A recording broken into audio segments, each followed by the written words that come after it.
नमस्ते दोस्तों, हिंदी भाषा की विविधतापूर्ण कहानियों के चैनल में आपका स्वागत है। आज सुनिए जानी मानी हिंदी लेखिका डॉक्टर संगीता झा जी की लिखी हुई कहानी दिवाली की सफाई। तो शुरू करें कहानी दिवाली की सफाई। दिवाली आने वाली है और सभी बड़े व्यस्त हैं। कोई बात करने को भी तैयार नहीं है। बड़े दिनों बाद एक कजिन को फ़ोन किया तो उसने कहा, जिज्जी जल्दी बात ख़त्म करो, बिल्कुल समय नहीं है, दिवाली की सफाई चल रही है। मैंने भी झल्लाकर फ़ोन पटक दिया। ये भी कोई बात हुई? सारा साल कचरे में खेलते रहो और दिवाली पास आते ही लग जाओ अपने ही घर की सफाई में। मुझे सफाई का पागलपन है, इसलिए मुझे सफाई के लिए दिवाली का इंतज़ार करने की ज़रूरत नहीं रहती। खैर, पति भी मुझे ऐसे मिले हैं जिनमें गांधी जी के 3 बंदरों की आत्मा घुसी हुई है। बस फ़र्क इतना है कि ये अच्छा भी नहीं देखते, ना बोलते, बस हम तो चुप्पे चाप वाला एटीट्यूड अपनाए रहते हैं। घर और इनके सारे पैसों की मालकिन मैं ही हूँ। ये बस अपने रिसर्च और अपनी पुस्तकों में सर घुसाए बैठे रहते हैं, पेशे से वैज्ञानिक जो ठहरे। इसलिए मेरे लिए भी सफाई अपने आप को मसरूफ़ रखने का एक ज़रिया है। खैर सोचा, इस दिवाली में मैं भी सफाई में लग जाती हूँ। सुबह सुबह ही कुक से खाना जल्दी बनवा ख़त्म कर सफाई की बात की। कुक ने मुझे ऊपर से नीचे तक देखा और पूछा, सफाई कहाँ की? मैंने भी जवाब दिया, जाहिर है घर की। कुक हंसने लगी। अब अगर सफाई की तो घर का फर्श ही उखड़ जाएगा, दीवारों का डिस्टेम्पर निकल जाएगा, अलमारियों की सफाई तो आप रोज़ ही कराती हैं। मैं भी सोचने लगी कि कोई तो जगह होगी जहाँ सफाई की जा सकती है। मैंने गुस्से से दोनों हेल्पर को डांटा। ठीक है, तुम लोग अपना काम करो, मैं ही देखती हूँ। दोनों साड़ी का पल्लू मुंह में ले हंसने की एक्टिंग करने लगीं, पर मैं कहाँ हार मानने वाली थी।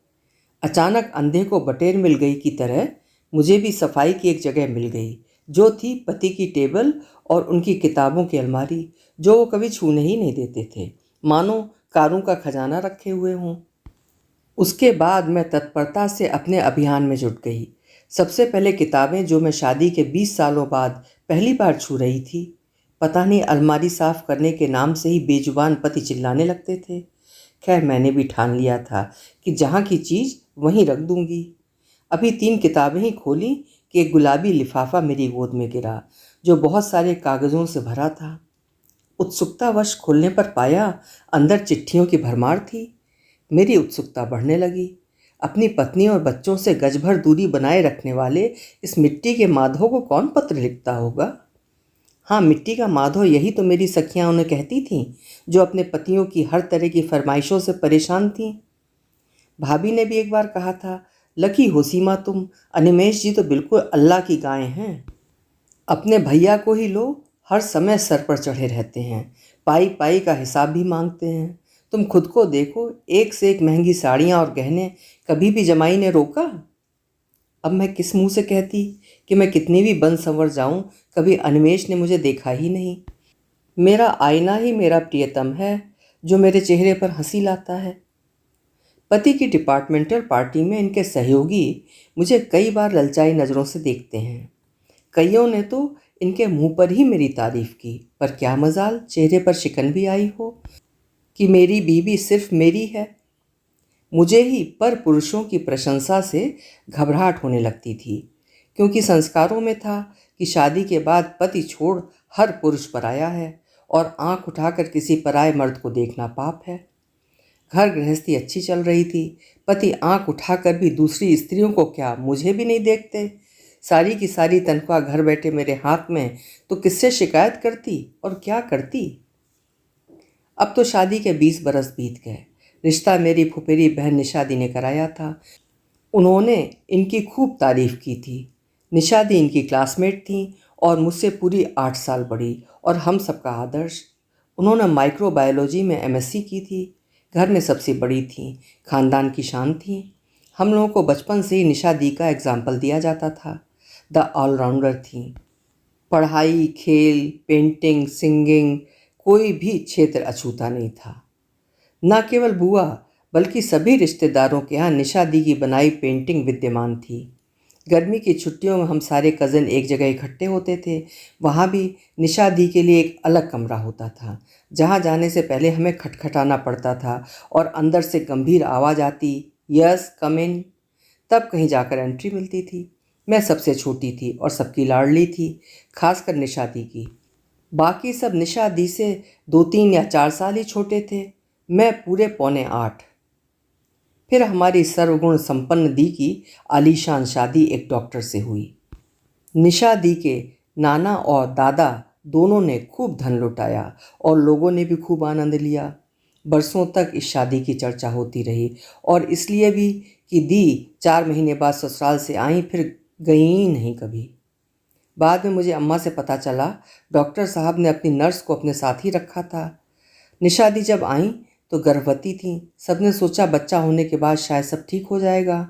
बेटी ईशा के जन्म पर डॉक्टर साहब दी को लेने भी आए, पर दी ने वहाँ जाने से इनकार कर दिया। निशा दी ने यूनिवर्सिटी में बतौर असिस्टेंट प्रोफेसर ज्वाइन कर लिया और अब तो डीन बन गई हैं। हमेशा कॉन्फ्रेंस के लिए देश विदेश जाती रहती हैं और बेटी भी अमेरिका में पढ़ रही है।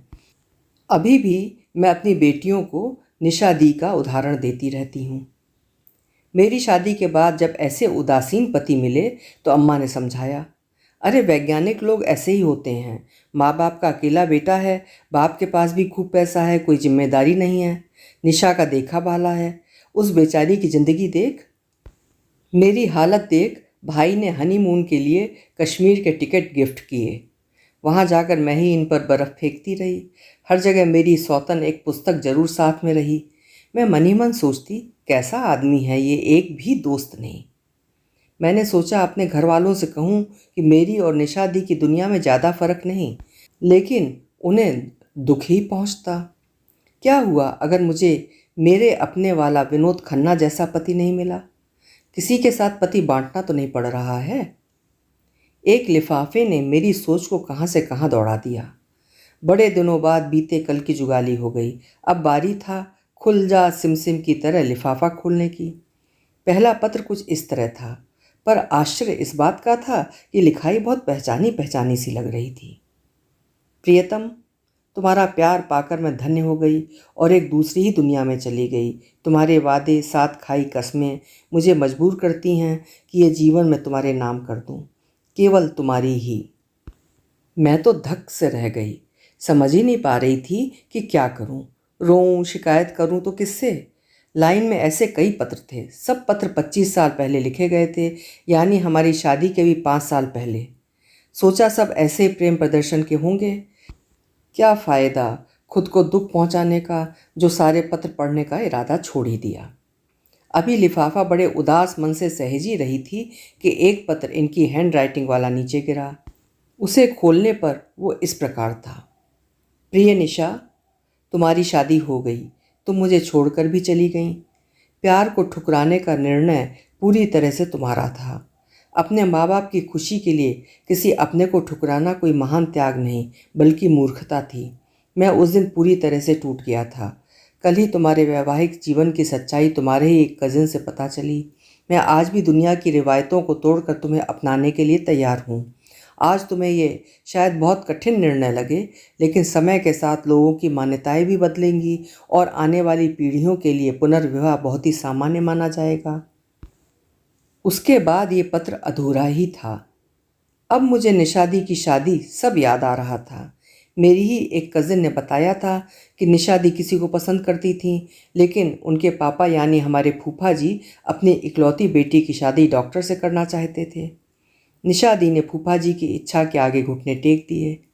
बेचारे अनिमेश कितने उच्च विचार वाले, जो उन्हें तब भी अपनाना चाहते थे, पर शायद रुक गए और पत्र अधूरा छोड़ दिया। निशा दी का केवल लड़का बताना और शादी पर न आना, बेटे की तबीयत खराब होने का बहाना बनाना, इन 20 सालों में मुझे सबसे ज़्यादा चाहने वाली निशा दी से मैं गिनकर 4 बार ही मिल पाई, वो भी जब वो अकेली थी। हर बार अपनी रिसर्च का कुछ बहाना बना पति ने आने से मना कर दिया था। मुझे अब अनिमेश पर बड़ी दया आ रही थी और निशा दी पर बड़ा गुस्सा। ऐसी भी क्या पितृभक्ति कि दूसरे को गांधी जी का बंदर बना दिया। इस दिवाली पर केवल घर नहीं, बल्कि मैंने अपने मन की सफाई करने की भी ठान ली।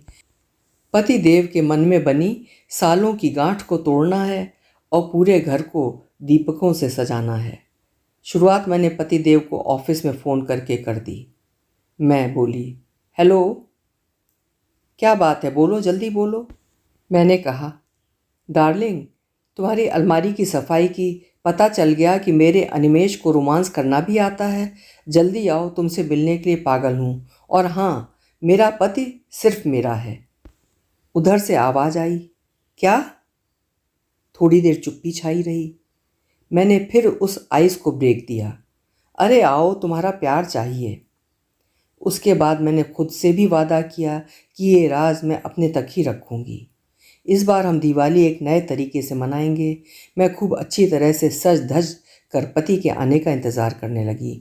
बेटियां भी मुझे इस तरह देखकर हैरान थीं। शाम को पति थोड़ा डरते हुए ही आए। उन्हें डर था कि मैं कोई तमाशा ना खड़ा कर दूं, लेकिन मैंने तो अपने मन को अच्छी तरह से साफ कर लिया था। मैं तो तुरंत उनके गले लग गई और धीरे से उनके कान में फुसफुसाया, सालों पहले तुम भले निषादी के अनिमेष रहे हो, लेकिन अब पूरी तरह से तुम मेरे हो।